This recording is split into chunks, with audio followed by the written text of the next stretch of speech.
Hello everyone, welcome to study IQ. I am Shrimi Srivastava और आज के सेशन में डिस्कस करेंगे एक landmark judgement Indian Evidence Act से। ये जजमेंट जो है बात करता है सेक्शन 112 और डीएनए टेस्ट के रिस्पेक्ट में। एज द पिक्चर शोन कि you are not the father, ये पिक्चर में ये जो मैन जो है डांस कर रहा है वो ये कह रहा है कि भाई वो फादर नहीं है। तो इस केस में भी यही कोर्ट ने हेल्ड किया, वो जो हस्बैंड है वो उस डॉटर का फादर नहीं है। तो इस केस में एक इशू अराइज हुआ कि क्या जो कंक्लूसिव प्रिजम्पशन दे रखा है सेक्शन 112 में, आप उसको रिवर्ट कर सकते हो डीएनए टेस्ट से या नहीं। तो आज के सेशन में हम डिस्कस करेंगे आपका लैंडमार्क केस नंदलाल वर्सेस लता नंदलाल का। So let's begin with the session now. इस सेशन को स्टार्ट करने से पहले मैं बता दूं, स्टडी आईक्यू देता है आपको एक great opportunity. Study IQ judiciary का स्मार्ट कोर्स आप खरीद सकते हैं अब सिर्फ 19,999 में। उसके साथ आपको मिलती है डबल वैलिडिटी, और ये कोर्स आपका, ये ऑफर जो है ये वैलिड है सिर्फ और सिर्फ 31 अगस्त तक के लिए। डबल वैलिडिटी का मतलब जो कोर्स आपका 1 साल के लिए वैलिड था अब वो वैलिड होगा 2 साल का, अगर आप इसे 31 अगस्त के बीच से पहले ही खरीद लेते हैं। और आप इसको खरीदने के लिए कोड यूज कर सकते हैं श्री JUD और ये ऑफर अवेल कर सकते हैं। और एक और ग्रेट न्यूज, मैं और मेरी टीम हर शाम को 7 बजे 1 तारीख से आ रहे हैं लाइव क्लासेस लेकर, जिसमें हम कवर अप करेंगे आपके सारे मेजर लॉज और माइनर लॉज। और उस सेशन के लास्ट में हम एक क्विज भी रखेंगे, और कोई भी सब्जेक्ट कंप्लीट करने के बाद there will be a live doubt session as well. So stay tune हर शाम को 7 बजे। और अगर आपको हमारे इस पीपीटी की पीडीएफ फॉर्म चाहिए तो आप हमसे कनेक्ट हो सकते हैं इनमें से किसी भी सोशल मीडिया हैंडल से। So let's begin with the session now. क्या फैक्ट्स थे इस केस के? 30 जून 1990 में हस्बैंड और वाइफ की शादी हुई। दैट इज हस्बैंड आपका नंदलाल है और वाइफ है आपकी लता नंदलाल। इन्होंने जो है शादी करी और ये एक वेडलॉक में हो गए। कुछ टाइम के बाद वाइफ ने एक मेंटेनेंस एप्लीकेशन लगाई सेक्शन 125 CRPC में, और वो एप्लीकेशन उसकी मजिस्ट्रेट ने डिसमिस कर दी। तो यहाँ पे वाइफ ने मेंटेनेंस एप्लीकेशन लगाई 125 CRPC में और वो उसकी एप्लीकेशन डिसमिस कर दी मजिस्ट्रेट ने। उसके बाद वो एक फ्रेश मेंटेनेंस की प्रोसीडिंग्स उन्हें इनिशिएट करी, जिसमें उसने कहा कि उसको क्लेम चाहिए, क्लेमिंग द मेंटेनेंस मतलब अपने लिए और डॉटर के लिए, डॉटर D, husband H और wife W, right? Now what happened? In answer to these proceedings, husband ने क्या कहा? husband ने deny कर दी paternity। उसने कहा ये जो डॉटर है, ये जो बच्चा है ये मेरा नहीं है। उसने कहा कि मेरे पास तो कोई एक्सेस ही नहीं था वाइफ का, मैं तो कभी फिजिकल रिलेशनशिप में रहा ही नहीं वाइफ के, राइट? तो हस्बैंड ने यहाँ पे डिनाई करी पैटर्निटी चाइल्ड की and asserted that since 1991 husband and wife has not stayed together and they have never entered into any physical relationship। मतलब उनके हस्बैंड की ये कंटेंशन थी कि 1991 के बाद से मैं अपनी बीवी के साथ कभी रहा ही नहीं और हमारे बीच में कोई सेक्सुअल इंटरकोर्स नहीं हुआ, इसलिए मैं डिनाई कर रहा हूं कि ये चाइल्ड मेरी नहीं है, ये जो डॉटर है मेरी नहीं है। Now in reply off that wife की क्या कंटेंशन थी? वाइफ ने असर्ट किया that she state for 2 years with husband from 20th June 1996 and during this course, जिस टाइम पे उसने कहा कि मैं 2 साल अपने हस्बैंड के साथ थी और इसी टाइम पे मैंने कंसीव करा था वो बच्चा, राइट? उसी टाइम पे she is begotten with the child and give birth to the child in the maternal home, और उसने जो है बच्चों को बर्थ दिया मैटरनल हाउस में अपने, राइट? तो ये पिक्चर थी, क्लियर? नाउ आगे क्या हुआ? एक्सेप्टिंग द अफोसेट प्ली, मजिस्ट्रेट ने यहाँ पे ग्रांट कर दिया मेंटेनेंस W को और डॉटर को, W को और D को मेंटेनेंस ग्रांट कर दिया यहाँ पे ये सारी प्लीज लेने के बाद। Now what happened? Now H challenge, husband ने इस अबव ऑर्डर को, ये जो ऑर्डर था जिसमें मेंटेनेंस ग्रांट करा वाइफ और डॉटर को, इस ऑर्डर को चैलेंज करते हुए ऑर्डर इन रिविजन पिटीशन, ठीक है, एक रिवीजन पिटीशन डाली अंडर सेक्शन 482 CRPC के। The order of the magistrate was upheld, और उसमें क्या हुआ? उस रिवीजन पिटीशन में मजिस्ट्रेट के ऑर्डर को ही अपहेल्ड कर दिया गया। Now what happened? Challenging the validity of that order, उस ऑर्डर के जो रिवीजन पिटीशन में जो ऑर्डर आया उसकी वैलिडिटी को चैलेंज करते हुए यहाँ पे एक SLP फाइल हुई, स्पेशल लीव पिटीशन, जो आपकी फाइल होती है आर्टिकल 136 में कॉन्स्टिट्यूशन के। तो यहाँ पे एक SLP फाइल हुई before the honourable Supreme Court and challenge the paternity of the child and also prayed for conducting DNA test. अब यहाँ पे ऑनरेबल सुप्रीम कोर्ट के सामने जब ये मसला आया तो यहाँ पे उसने कहा कि इस ऑर्डर की वैलिडिटी को चैलेंज हुआ, और दूसरा यहाँ पे उन्होंने प्रे किया कि भाई डीएनए टेस्ट करवाया जाए। क्लियर, हस्बैंड ये लेकर आया। Now the honourable Supreme court allowed the said prayer, यहाँ पे जो प्रेयर थी डीएनए टेस्ट कराने की उसको अलाउ किया गया। आपके ऑनरेबल सुप्रीम कोर्ट ने कहा कि आप डीएनए टेस्ट करवाओ, and order the parties to make a joint application to the labs for conducting such test. यहाँ पे उन्होंने कहा कि ज्वाइंट एप्लीकेशन लेकर आओ, उसको लैबोरेटरी में दो, लैब में दो, ताकि टेस्ट कंडक्ट हो सके, डीएनए टेस्ट हो सके। The result of the DNA test concluded that H is not the biological father of D। यहाँ पे टेस्ट का क्या रिजल्ट आया कि जो H है आपका हस्बैंड जो है वो उस जो बच्ची है वो उसका फादर नहीं है, बायोलॉजिकल फादर नहीं है। ये रिजल्ट आया उस डीएनए टेस्ट का। Right now what happened, questioning the veracity of DNA report, wife made a request for retest. अब यहाँ पे वाइफ को लगा यार ऐसे कैसे हो गया, यहाँ पे तो हस्बैंड निकला ही नहीं बायोलॉजिकल फादर डॉटर का। तो यहाँ पे वाइफ ने क्या किया, एक रिक्वेस्ट लगाई दोबारा कि दोबारा से डीएनए टेस्ट कराया जाए। जब दोबारा डीएनए टेस्ट कराया गया तो उसमें फिर यही बात निकली कि वो एच जो है हस्बैंड जो है वो बायोलॉजिकल फादर नहीं है डॉटर का। Clear, the said request was accepted and result of retest again concluded that H is not the biological father of D। Husband जो है बायोलॉजिकल फादर नहीं है उस डॉटर का। Right now what happened, after the retest and it's conclusion, wife further contends as the following। now we'll see what were the contention of wife and husband। तो यहाँ पे wife की क्या contention थी, सबसे पहली कंटेंशन थी H has failed to establish no excess। अब यहाँ पे वाइफ क्या कह रही है, अब ये तो सारी चीजें हो गई, टेस्ट का रिजल्ट भी आ गया, ये सारी चीजें हो गई। अब यहाँ पे फर्दर क्या कंटेंट किया वाइफ ने, वाइफ कहती है कि एच जो है हस्बैंड जो है वो फेल हो गया प्रूफ करने के लिए नॉन एक्सेस का ग्राउंड, जो जरूरी है अगर आपको रिवर्ट करना है कंक्लूसिव प्रिजम्पशन को सेक्शन 112 में। राइट नाउ यहाँ पे कह रहा है कोई एक्सेस को वो फेल हो गया प्रूफ करने के लिए when the child could have been begotten as contemplated under section 112। दूसरा कंटेंशन ये था the direction of DNA test ought not to have been given। अब ये कह रहा है यहाँ पे वाइफ की कंटेंशन है कि डीएनए टेस्ट अलाउ ही नहीं करना चाहिए था। और तीसरा कंटेंशन ये है DNA test can not revert the conclusive presumption जो दे रखा है आपकी सेक्शन 112 में। ठीक है, 112 में इंडियन एविडेंस एक्ट के उसके कंक्लूसिव प्रिजम्पशन को डीएनए टेस्ट जो है रिवर्ट नहीं करता। ये थी आपकी कंटेंशंस वाइफ की इस केस में। हस्बैंड की क्या कंटेंशंस थी, हस्बैंड का कंटेंशन ये था कि D is not his daughter, उसकी बेटी नहीं है D, as twice established by DNA test. 2 बार डीएनए टेस्ट हुआ, दोनों बार यही बात निकली कि डॉटर वो हस्बैंड जो है बायोलॉजिकल फादर नहीं है उस डॉटर का। दूसरा कहा he should not be asked to bear the burden of maintaining D and compelled to bear the fatherhood of a child of which he may be innocent। Clear, और यहाँ पे कहा कि भाई वो क्यों बेयर करेगा ये बर्डन, वो क्यों उस बच्ची का जब वो फादर ही नहीं है तो वो क्यों मेंटेनेंस देगा। राइट, तो ये 2 कंटेंशंस थी आपके हस्बैंड की, रिस्पोंडेंट की। Now what were the issue raise before the court, honourable Supreme Court के सामने क्या 2 मेन इशू आए। पहला issue, whether the DNA test would be sufficient to hold that husband is not the biological father of the child। यहाँ पे सबसे पहला issue क्या आया कि क्या डीएनए टेस्ट सफिशिएंट होगा होल्ड करने के लिए ये बात कि हस्बैंड जो है बायोलॉजिकल फादर नहीं है डॉटर का, in the face of what has been provided under section 112। और दूसरा क्या था, वेदर द कंक्लूसिव प्रिजम्पशन जो दे रखा है आपके सेक्शन 112 में वो रिवर्ट हो सकता है क्या साइंटिफिक मेथड से, लाइक डीएनए टेस्ट। तो ये 2 इंपॉर्टेंट इशू रेज हुए। सबसे पहले कि जो बायोलॉजिकल फादर नहीं है हस्बैंड, तो क्या डीएनए टेस्ट सफिशिएंट होगा एज पर सेक्शन 112। और दूसरा क्या आया कि क्या कंक्लूसिव प्रिजम्पशन को आप रिवर्ट कर सकते हो scientific method specially DNA test से available today to establish the paternity of the child. क्या डीएनए टेस्ट से आप जो है रिवर्ट कर सकते हो अपना कंक्लूसिव प्रिजम्पशन जो दे रखा है सेक्शन 112 में। तो ये 2 आपके मेन इशू आए कोर्ट के सामने। Now referring to the issues, court ने क्या ऑब्जर्व किया। सबसे पहले यहाँ पे हम देखेंगे कि सेक्शन 112 क्या कन्वे करता है, फिर हम देखेंगे प्रिजम्पशंस के रिस्पेक्ट में, एंड फाइनली क्या हुआ इस केस में।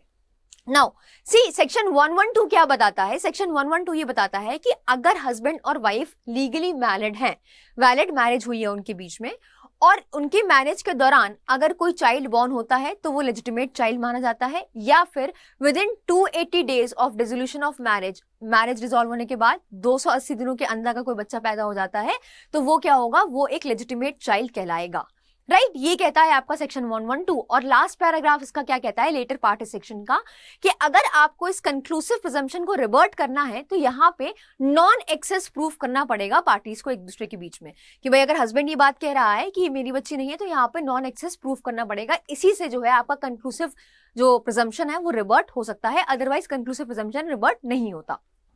तो यही बात यहाँ पे कही कि सेक्शन 112 प्रोवाइड करता है कि conclusive proof as to the legitimacy of the child born during a wedlock और within 280 days after dissolution of marriage, it disallow evidence to rebut this presumption except in cases of non-access of the party to each other। अब यहाँ पे ये allow नहीं करता इसको revert करना, इस बात को रिवर्ट करना, except by non access. Non access से आप रिवर्ट कर सकते हो उस कंक्लूसिव प्रिजम्पशन को, right. Moreover the legal scenario behind the provision of section 112 is that it uses the term conclusive proof, ठीक है। और ये प्रिजम्पशन कहाँ दे रखा है, सेक्शन 4 में दे रखा है इंडियन एविडेंस एक्ट के, कि कंक्लूसिव प्रूफ का क्या मतलब होता है, right. Generally, the burden of proof is upon the party who wishes to the court to presume a fact, but law of evidence enumerates that court can take into consideration certain facts without calling for proof। यहाँ पे court की मर्जी है, वो कुछ certain facts को उस facts के presumption के लिए without calling for the proof वो presume कर सकता है, right। It provides that in certain cases certain facts exist, the court may presume certain things। यहाँ पे कुछ certain fact exist करते हैं, वहाँ पे court presume कर लेती है कोई कुछ चीजें खुद से जो है presume कर लेती हैं। Now the word, the term you can say to presume का क्या मतलब है, यहाँ पे जो ये word use हुआ है to presume का मतलब है to accept something as true in absence of evidence to the contrary। यहाँ पे अगर उसके contrary में कोई evidence नहीं है तो उस केस में आप presume कर सकते हो कोई चीजें, ठीक है, आप प्रिज्यूम कर सकते हो, कोर्ट खुद से प्रिज्यूम कर सकती है। It discharge the burden of proof on one party and cast a burden on the other to revert it. यहाँ पे एक पार्टी से डिस्चार्ज हो जाता है बर्डन और दूसरी पार्टी पे बर्डन ऑफ प्रूफ आ जाता है कि वो इस बात को रिवर्ट करे। क्लियर, ये है इन respect of presumption. The presumption makes prima facie case for the party in whose favor it exists and indicates the person on whom the burden of rebuttal lies। यहाँ पे बता देता है कि किसके ऊपर भाई बर्डन जाएगा रिवर्ट करने का उसको, उस पर्टिकुलर सर्टेन फैक्ट को। Now, whenever it is mentioned that a fact is a conclusive proof of another, it means that the court has no discretion। जहाँ पे भी हम conclusive word use कर देते हैं, conclusive presumption हम word use कर लेते हैं, जहाँ पे हम conclusively presume कर रहे हैं किसी चीज में, तो उस केस में कोर्ट के पास कोई भी डिस्क्रिप्शन नहीं होती और not to presume a fact, और वो ना ही खुद से प्रिज्यूम कर सकता है किसी फैक्ट को लेकर, right. Now neither can it be asked the party to prove a fact nor can it allow the other party to give evidence to disprove a fact। अब कंक्लूसिव प्रूफ में तो यही होता है कि आप ना तो पार्टी से कहोगे उस पर्टिकुलर फैक्ट को प्रूफ करो, क्योंकि यहाँ पे कोर्ट ने कंक्लूसिवली प्रूफ कर लिया है, ना ही आप दूसरी पार्टी को कहोगे कि इस पे एविडेंस दो इसको डिस्प्रूव करने के लिए इस फैक्ट को। सेक्शन 112 जो है आपका इंडियन एविडेंस एक्ट का, वो बात करता है इर्रिवर्टिबल प्रिजम्पशन ऑफ लेजिटिमेसी की। दैट इज क्योंकि उन्होंने वहां पे कंक्लूसिव प्रिजम्पशन की बात करी है, कंक्लूसिवली प्रिज्यूम कर रहे हैं, तो ये ऐसा प्रिजम्पशन है जो आप रिवर्ट नहीं कर सकते। It is an irrevertible presumption, right. आप उसको रिवर्ट कर सकते हो सिर्फ और सिर्फ नॉन एक्सेस प्रूफ करके। Now it provides that if a child is born during the continuance of valid marriage उनकी कंटिन्यू है, या फिर child is born after the dissolution of marriage within 280 days, within 280 days after the dissolution of marriage, the mother remaining unmarried, और उसकी जो mother है वो अभी अनमैरिड है, it is the conclusive proof of the fact that the person to whom the mother is married is the biological father of the child born। तो यहाँ पे ये कंक्लूसिवली प्रूव माना जा रहा है अगर ये सारी चीजें प्रूव हो जाती हैं कि भाई वैलिड मैरिज के दौरान बच्चा पैदा हुआ है या मैरिज डिसॉल्व होने के बाद विद इन 280 days बच्चा पैदा हुआ है and the mother remains unmarried. उसके बाद अगर बच्चा पैदा हुआ है तो वो बच्चा क्या होगा, लेजिटिमेट बच्चा होगा। It raised presumption in favor of legitimacy and the burden of proving that illegitimacy is upon the one who asserts it। अब यहाँ पे ये तो प्रूव मान रहे हैं, कंक्लूसिवली प्रूव मान रहे हैं कि वो बच्चा लेजिटिमेट है। अगर आप ये बात कह रहे हो कि बच्चा इलेजिटिमेट है, तो जो भी ये बात कह रहा है कि बच्चा इलेजिटिमेट है, उसके ऊपर जाता है ये बर्डन ऑफ प्रूफ कि भाई उसको प्रूफ करना पड़ेगा नॉन एक्सेस। एक ही बात बता रखी है लेटर पार्ट में, non access. By the virtue of latter part of section 112 the only way to revert the legitimacy is to prove no access.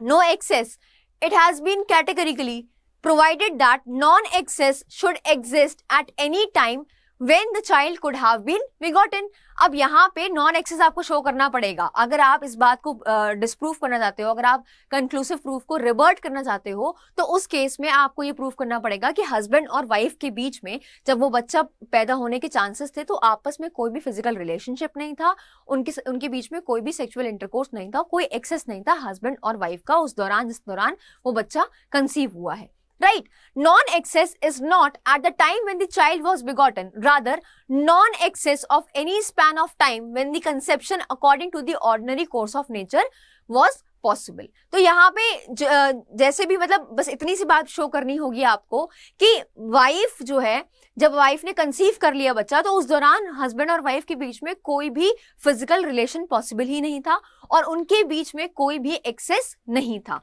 Clear? Now the burden is onerous and pervasive upon the party who wants to dislodge the conclusiveness। Right भाई, burden उसी पे है जो ये कह रहा है कि ये लेजिटिमेट बच्चा है, उसको ही प्रूफ करना पड़ेगा non access. Normally the rule of evidence is that the burden is on the party who asserts the positive, but इस केस में सेक्शन 112 के केस में the burden is on the party who assert negative। यहाँ पे जो party negative plead कर रही है उसके ऊपर होता है बर्डन प्रूफ करने का, उसके ऊपर आता है बर्डन कि वही इस फैक्ट को प्रूफ करो। इस कंक्लूसिव, अगर आप कंक्लूसिव प्रिजम्पशन को रिवर्ट कर रहे हो तो बर्डन उस पार्टी पे आता है जो असर्ट करता है आपका negative. Now the law regarding legitimacy have evolved over a period of time, over a span of time. अब ये देखो, नाउ द कम्स क्वेश्चन कि क्या डीएनए टेस्ट आपका कंक्लूसिव प्रिजम्पशन को रिवर्ट करेगा या नहीं करेगा। तो देखो क्या हुआ, यहाँ पे कोर्ट ने बहुत अच्छे से समझाया और बताया कि आपका जो ये लेजिटिमेसी के रिस्पेक्ट में जो लॉ है ना, वो इवॉल्व हो रहा है over a period of time, over a span of time. Right? It has gone sea change with respect to the revertal of presumption of the legitimacy, और बहुत सारे चेंजेस आए। अब इस रिस्पेक्ट में it is here when the possibility of reverting the presumption by the means of DNA test is to be examined. However बहुत सारे conflicting views आए हैं इस रिस्पेक्ट में भी। राइट?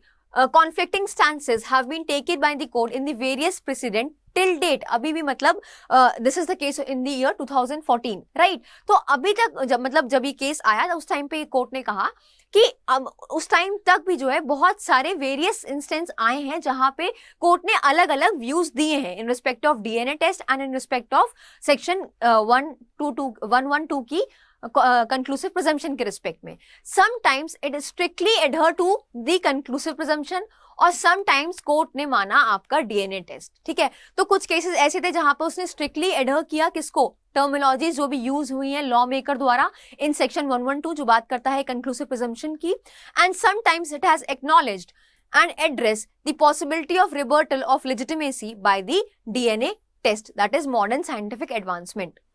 तो बहुत सारे ऐसे इंस्टेंस हुए।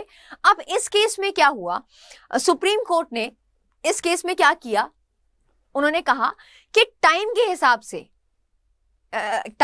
से क्योंकि अब हम लोग की टेक्नोलॉजीज भी बहुत एडवांस हो रही हैं, टाइम भी आगे बढ़ रहा है, चीजें और एडवांस होती जा रही हैं, तो यहाँ पे ऑनरेबल सुप्रीम कोर्ट ने कहा इस केस में that the time when section 112 was enacted modern scientific advancement and DNA test were not in contemplation of the legislature. अब यहाँ पे ऑनरेबल सुप्रीम कोर्ट के क्या व्यू था कि जब 112 सेक्शन हमने इनकॉर्पोरेट किया था इंडियन एविडेंस एक्ट में, उस टाइम पे इतनी मॉडर्न एडवांसमेंट नहीं थी। राइट? उस टाइम पे इतनी मॉडर्न टेक्नोलॉजीज नहीं थी। While determining upon the standard of accuracy of DNA कि क्या एक्यूरेट है आपका डीएनए टेस्ट या नहीं, एक्यूरेसी है उसकी या नहीं है, the court held that all living being are composed of cells। अब यहाँ पे ऑनरेबल सुप्रीम कोर्ट ने क्या कहा कि all living beings are composed of cell which are smallest and the basic unit of life। और यहाँ पे एक और केस को इंस्टेंट किया, यहाँ पे कोर्ट किया कि ऑनरेबल सुप्रीम कोर्ट ने इन दी कमती देवी वर्सेस पोशी राम इन 2001, इस केस में क्या कहा कि the result of DNA test is scientifically accurate. जो रिजल्ट है आपका डीएनए टेस्ट का जो भी रिजल्ट आता है दैट इज साइंटिफिकली एक्यूरेट। अब ये बात तो हो गई कि जो डीएनए टेस्ट है वो एक्यूरेट होता है। Now in the present case what happened, it was also held that section 112 provides for the presumption of conclusive proof on satisfaction of various ingredients provided, but the said presumption now stands rebutted with the advent of new technologies. आप revert कर सकते हो उसको DNA test से। The presumption leads to affirmative legal conclusion। और यहाँ पे कहा कि अगर आपके पास कोई टेक्नोलॉजीज अवेलेबल हैं जिससे एक्यूरेसी आ सकती है तो आप उससे रिवर्ट कर सकते हो प्रिजम्पशन सेक्शन 112 का। If the best available technology is accessible then the court should be furnished with the best available proof. यहाँ पे कोर्ट ने कहा कि भाई हमें तो जस्टिस करना है, हमें तो ट्रायल में जस्टिस करना है और बिल्कुल जो भी हमारे पास बेस्ट एविडेंसेस आएंगे उस पे हमें कंक्लूजन पे आना है, राइट। तो यहाँ पे ऑनरेबल सुप्रीम कोर्ट ने क्या कहा, सुप्रीम कोर्ट ने कहा कि अगर आपके पास एसेसिबिलिटी है रीसेंट टेक्नोलॉजीज की या और उस टेक्नोलॉजी का पता है कि वो जो डीएनए टेस्ट है उसका रिजल्ट जो है एक्यूरेट आता है, ये बात भी पता है, राइट। और अगर आपके पास एसेसिबिलिटी है टेक्नोलॉजीज की तो उस केस में आपको बेस्ट एविडेंस प्रूफ मिल रहा है unless the science has no answer to the fact and question. ठीक है, अगर साइंस के पास कोई आंसर नहीं है इन respect of fact and question, उसकी बात नहीं हो रही है।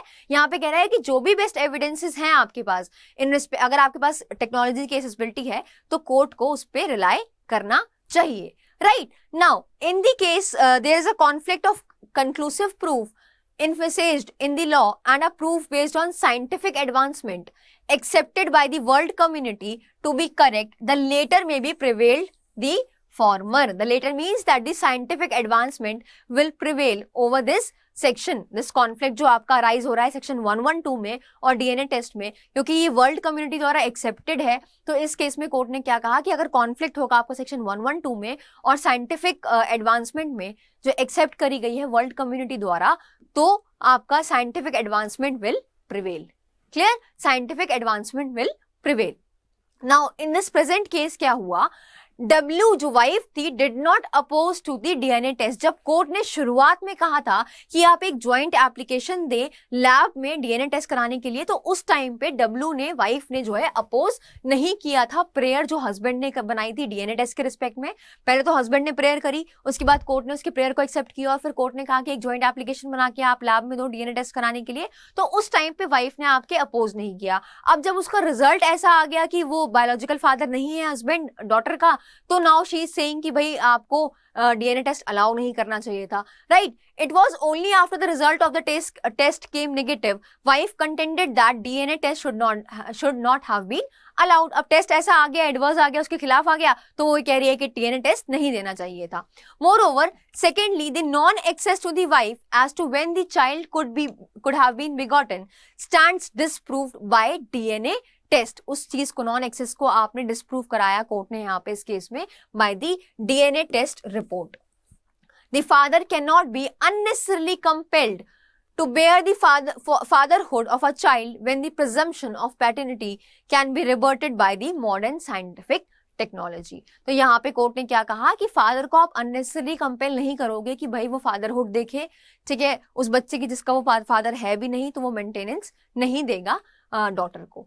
क्लियर। और आगे क्या हुआ, though the court is conscious of the fact that the presumption otherwise will be brand the innocent child as bastard even when the marriage between the father and husband is subsisting at the time of the birth, the true cannot be denied when the DNA test reports are available। तो यहाँ पे कह रहा है कि no doubt about this fact that the child will be called as a bastard child, but then also इस बात को ध्यान में रखते हुए कि भाई वो bastard child कराएगा, that is a different thing, but then again father would not be compelled कि भाई वो false fatherhood अपनी निभाए आगे, राइट। क्योंकि यहाँ पे डीएनए टेस्ट जब अवेलेबल है, डीएनए टेस्ट की रिपोर्ट जब अवेलेबल है, तो हमें उससे सच्चाई पता चल रही है कि वो हस्बैंड जो है उसका बायोलॉजिकल फादर नहीं है उस डॉटर का। Thus the husband cannot be compelled to bear the fatherhood of a girl child when the scientific proof proves that he is not being her biological father। जब scientific proof से हमें ये proof मिल चुका है कि वो biological father नहीं है, तो यहाँ पे वो फादरहुड कैरी ऑन नहीं करेगा फादर, राइट। नाउ तो इस केस से हमें ये समझ में आया कि जहां पे भी ऐसा कॉन्फ्लिक्ट हो रहा है तो कोर्ट ने कहा कि वक्त के साथ क्योंकि टेक्नोलॉजीज आती गई, ठीक है, बहुत नए एडवांसमेंट होते गए, साइंटिफिक एडवांसमेंट होते गए, और हमें पता है कि जो डीएनए टेस्ट है उसकी रिपोर्ट अगर एक्यूरेट है तो उस केस में आप रिलाई कर सकते हो डीएनए टेस्ट पे। Now, the law regarding paternity is in the stage of evaluation as being rightly quoted by the jurist Russo Pound that the law must be stable, but it must not stand still. आपका law stable तो होना चाहिए but ऐसे सख्त ऐसा stand still नहीं होना चाहिए कि बिल्कुल मूर्ति की तरह खड़ा है, ठीक है। लॉ आपका लॉ में स्टेबिलिटी होनी चाहिए, no doubt, but it should not be stand still कि भाई एकदम बुत बन के खड़ा है। The law should not be like that, right. Now this is a developing arena of law in which advancing technology may be expected to drive changes, and the wake of new scientific inventions, the new available techniques should be adopted in the administration of justice. और जैसे जैसे आपका advancement होता जा रहा है और उस advancement से अगर आप real truth find out कर सकते हो, कोर्ट real truth पे आ सकती है, तो उस केस में administration of justice के लिए आपको rely करना चाहिए अपनी recent scientific advancement में। So this was all about this case कि इस केस में पूरा क्या हुआ डीएनए टेस्ट के रिस्पेक्ट में। तो इस वाले केस में क्या कहा गया कि डीएनए टेस्ट जो है उससे आप रिवर्ट कर सकते हो कंक्लूसिव प्रिजम्पशन सेक्शन 112 का, right. So I hope you have like this session. Do not forget these two important announcements की पहला कि आपके लिए स्टडी IQ देता है एक कोर्स, जो कोर्स की अमाउंट है 19,999 विद डबल वैलिडिटी, और साथ में 1 तारीख से हम रोज शाम को 7 बजे आएंगे लाइव सेशंस लेके आप सबके लिए। For more legal update stay tune and thank you so much for watching.